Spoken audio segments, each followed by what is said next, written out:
África, o chamado continente negro, lugar da espaçonave Terra, onde há milênios a espécie humana nasceu.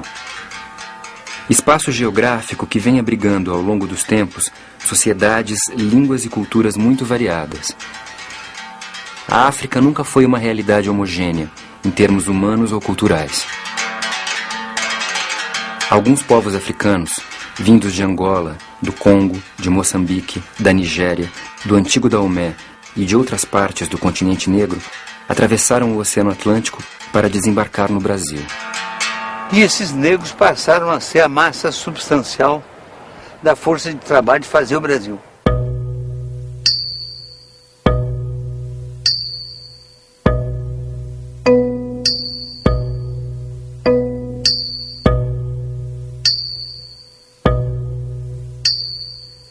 Toda a cultura brasileira está impregnada dessa herança africana. Sua presença fez quase tudo que aqui se fez.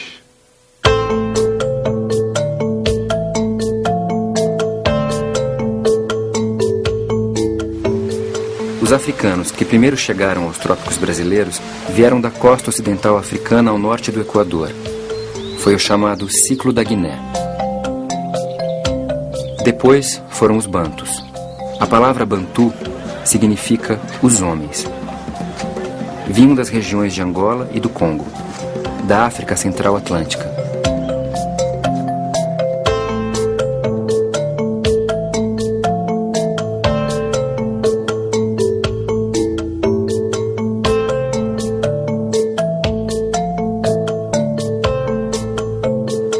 Os povos bantus possuíam uma longa história. Produziam objetos de cerâmica, praticavam agricultura e criavam gado. Haviam domesticado diversas plantas e dominavam as técnicas da metalurgia. Além disso, bem antes da chegada dos europeus na África, se ordenavam em estados, conheciam o comércio, a moeda e a escravidão.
Os bantus conferiam um valor sagrado ao ferro. Como muitos outros povos, celebravam a sua potência divina. Por toda a África e no Brasil, espalharam-se deuses metalúrgicos.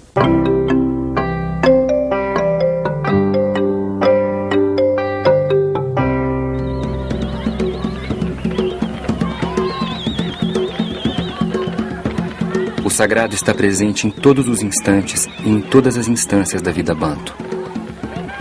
O natural e o extranatural são inseparáveis.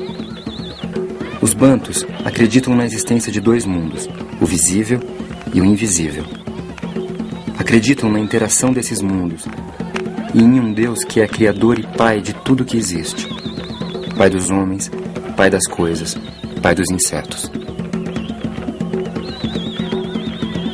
Deus, criador de toda a criação, não pertence ao mundo dos seres, das criaturas. Ele é o incriado, o princípio, sem princípio, de todo e qualquer princípio. Como dizem os bakongos, acima de tudo reina Zambi Pungu. Kalunga Zambi, dizem os ambundos. São nomes que traduzem, sempre, ideias de união, laço ou vínculo supremo. Os bantus cultuavam deuses chamados inquices e reverenciavam os seus antepassados.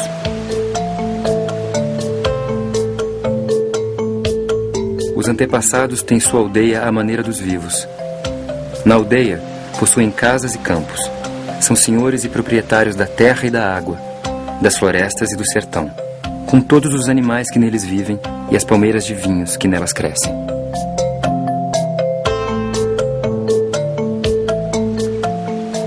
As primeiras linhagens, os primeiros clãs, as primeiras migrações para os territórios é que legitimam o poder sobre esses territórios. E, por isso, aqueles indivíduos que descendem mais próximo, diretamente, de alguns ancestrais míticos, são aqueles que detêm o poder. Dentro dessa verticalidade, os mais velhos, mais próximos desses ancestrais, são os indivíduos, não só que têm o poder, mas que têm um poder também religioso. Pode-se, então, compreender o culto aos ancestrais, o culto aos mortos. Porque são esses mortos que, de certa maneira, trazem as benesses, trazem a possibilidade da fertilidade das mulheres, da fertilidade dos campos na agricultura, de afastamento de certos perigos. Daí um constante culto aos ancestrais.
Toda vida é sagrada, e no centro de toda a criação está o ser humano, a primeira realidade sagrada que Deus criou. A vida humana, o homem, centro da criação, é o critério do bem e do mal. A ética negro-africana é antropocêntrica e vital.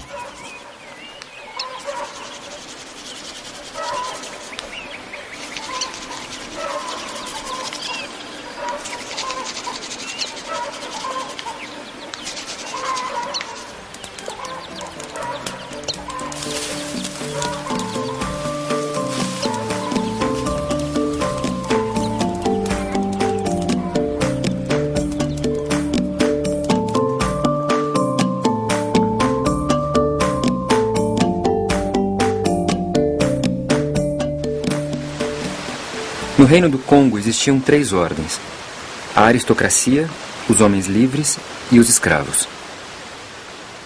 O rei não se confundia com o comum dos mortais. Ao cometer incesto com a irmã, tornava-se o sem família, o que o capacitava a governar todas as famílias.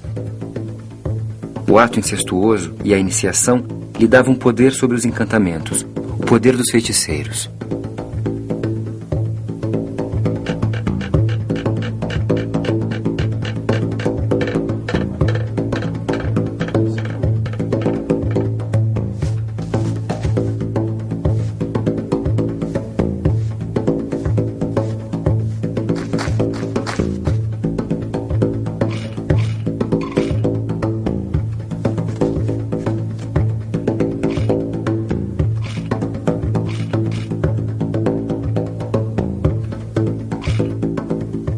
Quando o rei aparecia, sentava-se numa cadeira de marfim e trazia braceletes de ferro e marfim. Ou então, vestuário artisticamente tecido. Ou ainda, certas peles de animais que lhe estavam reservadas. Na cabeça, um boné bordado. E ao ombro, uma cauda de zebra. Diante dele, as pessoas se ajoelhavam e lançavam poeira em cima da cabeça antes de implorar a sua bênção, que ele dava estendendo as mãos e mexendo os dedos. Por vezes, nas grandes manifestações, ele se levantava e, junto com os poderosos do país, entregava-se a uma dança reservada, cujo ritmo era cheio de pompa, de gravidade e de graça.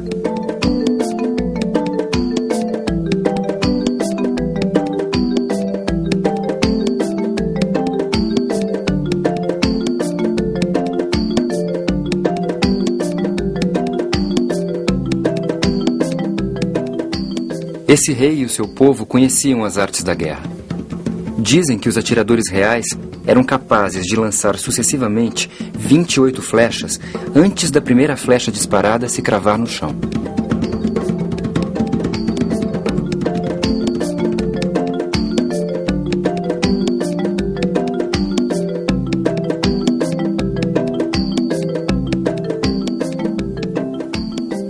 A África era um continente de escravos e de senhores de escravos. No Reino do Congo, a aristocracia empregava escravos no cultivo dos campos. Entre os negros alçás, escravos eram comprados e vendidos, usados como soldados e lavradores, servindo ainda de moeda para transações comerciais.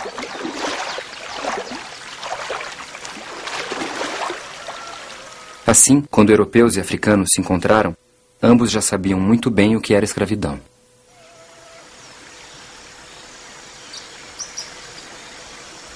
Entre os bacongos do estuário do Zaire, a palavra para sol é tangu, uma palavra que significa tempo, tempo presente, hora, ocasião, tempo favorável, momento preciso. Assim, quando um bacongo quer saber que horas são, ele pergunta: que sol é?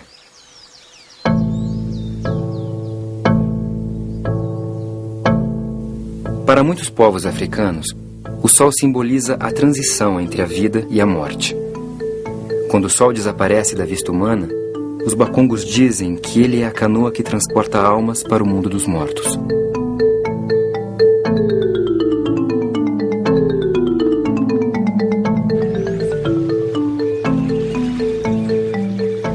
No século XVIII, houve uma alteração no contingente negro de nossa população. Enquanto traficantes de escravos de outras regiões brasileiras permaneciam nas rotas de Angola e do Congo, a Bahia passou a enviar navios para a costa de Minas e, em seguida, para o Golfo de Benim. Começou a receber ondas sucessivas de jejes, de nagôs e, em menor escala, de alçás.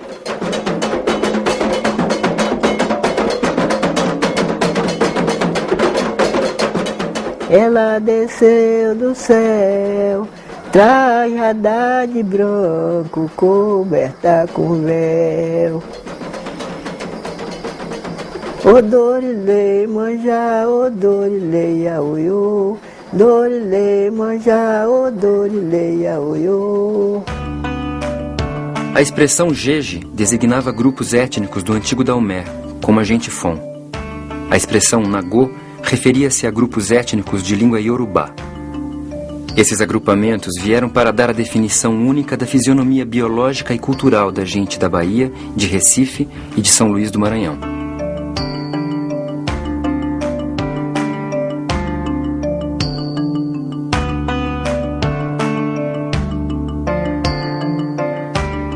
Os jejes trouxeram seus boduns, os nagôs trouxeram os seus orixás e os seus oriquis. O africano, para tudo, ele tem o cântico, ele tem o oriqui, ele tem a forma de saudar, não é aquela coisa, né, de meu pecado, meu erro. O orixá não tem pensamento negativo. O negócio que o orixá castiga, o orixá não castiga ninguém. E o candomblé é uma religião que, para ela, nossa formação é toda mística, é toda particular. É uma coisa que vai no sangue da pessoa.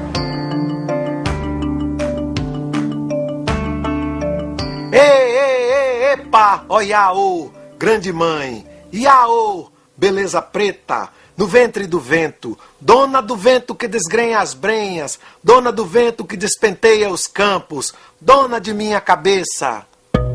Os alçás eram vizinhos dos iorubanos. É provável que eles sejam um povo autóctone, coisa mais do que rara na história da humanidade. Ainda no século XIV, os Haussá se viram envolvidos pela maré islâmica que se espraiou pelo continente africano. Aprenderam a ler e a escrever em árabe. No início do século XIX, chegaram ao Brasil, onde foram chamados malês, promovendo insurreições sanguinárias contra a escravidão.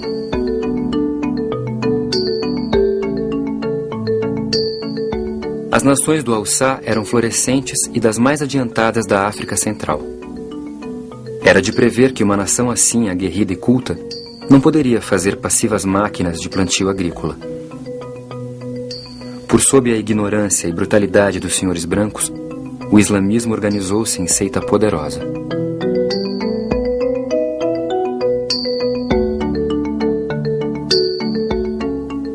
Os Yorubás eram um povo, não uma nação, e retraçavam a sua origem à cidade de Ifé, espaço ancestral que se tornou célebre pelo requinte de suas esculturas de metal.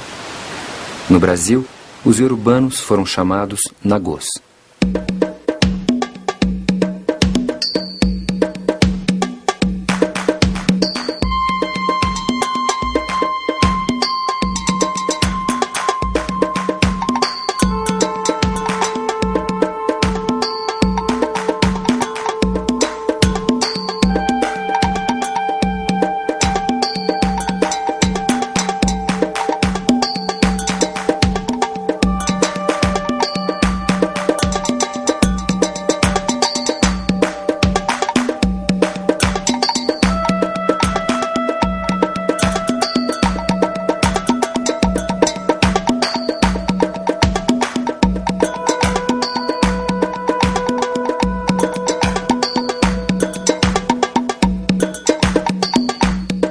Entre os diversos grupos iorubanos, os deuses variam de região para região, de reino para reino. No Império de Oió, por exemplo, quem estava no centro era Xangô, o deus do trovão. Afonjá, chefe de Coçô, a folhajá fortalece. Aquele que dança entre crianças faz o fogo vingar sem que se veja, e só notamos o talo das folhas estalando. Derruba no barro quem é burro, ninguém pode corromper o nosso Ori, Senhor do saber, olho brilhante, ele fende além o alto céu. Murro no muro da mentira, mata varando o olho do mentiroso, mata selando porta e porto, mata quem não sabe pensar. Alaganju, destelha a casa alheia e a telha sua. A água ao lado do fogo no seio do céu, alado escala rápido o alto céu, faz o fogo cair do meio do céu. Além de Oió, outros pequenos reinos dos Yorubás tornaram-se referências preciosas para nós brasileiros, como Queto, a terra de Oxóssi, e Irê, a terra de Ogum. Regiões que haviam conhecido, antes de qualquer contato com europeus, a metalurgia, um alto grau de urbanização, uma produção estética sofisticada e a economia monetária.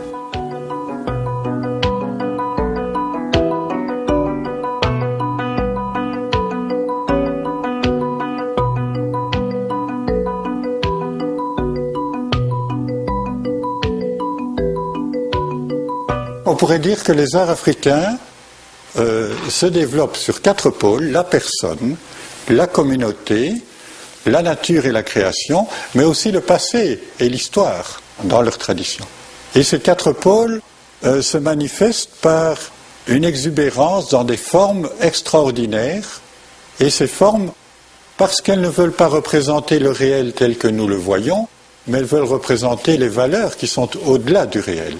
Voir ce que nous ne voyons pas. À travers cela, les Africains ont développé des formes sculpturales e artísticas que são únicas ao mundo.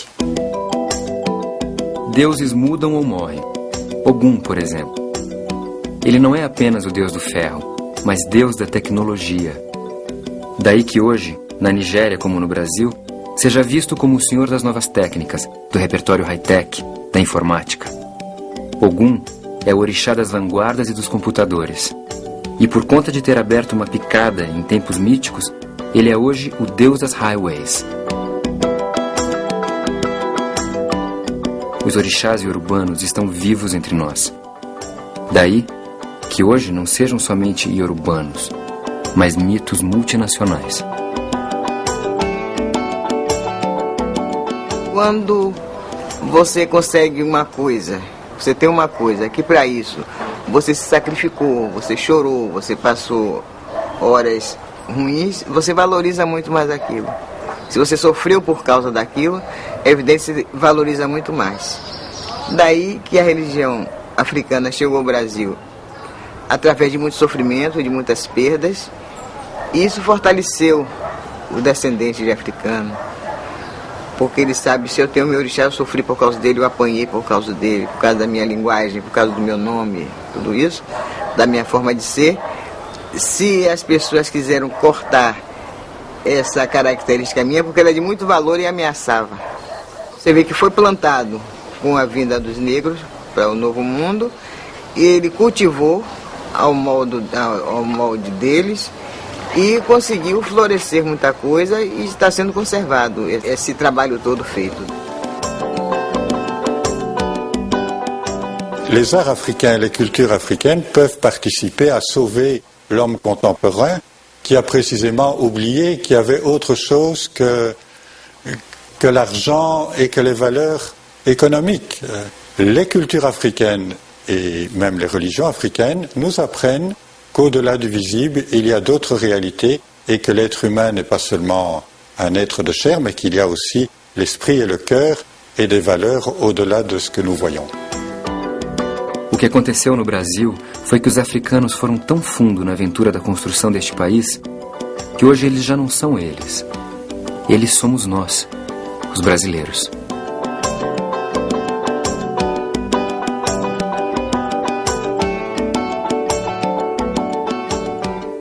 A cultura brasileira tem por sua base negra, por sua base índia, pelo que já incorporou dessas bases, tem um vigor que vai permitir que ela floresça formidavelmente. E floresça não por peculiaridade, por criatividade. O negro vem a ser, apesar de todas as dificuldades que enfrenta, o componente mais criativo da cultura brasileira. Aganju, Xangô, Lapala, Lapala, Lapala, Xangô, Aganju, Aganju, Xangô, Lapala, Lapala, Lapala, Xangô, Aganju. O filho perguntou pro pai: onde é que tá o meu avô? O meu avô, onde é que tá? O pai perguntou pro avô: onde é que tá meu bisavô? Meu bisavô, onde é que tá? Avô perguntou pro bisavô: onde é que tá? Tataravô, tataravô, onde é que tá? Tataravô, bisavô, avô, pai, Xangô, Aganju, viva Egu, babala, bala. Aganju, Xangô, Lapala, Lapala, Lapala, Xangô, Aganju, Aganju, Xangô, Lapala, Lapala, Lapala, Xangô, Aganju, Aganju, Xangô.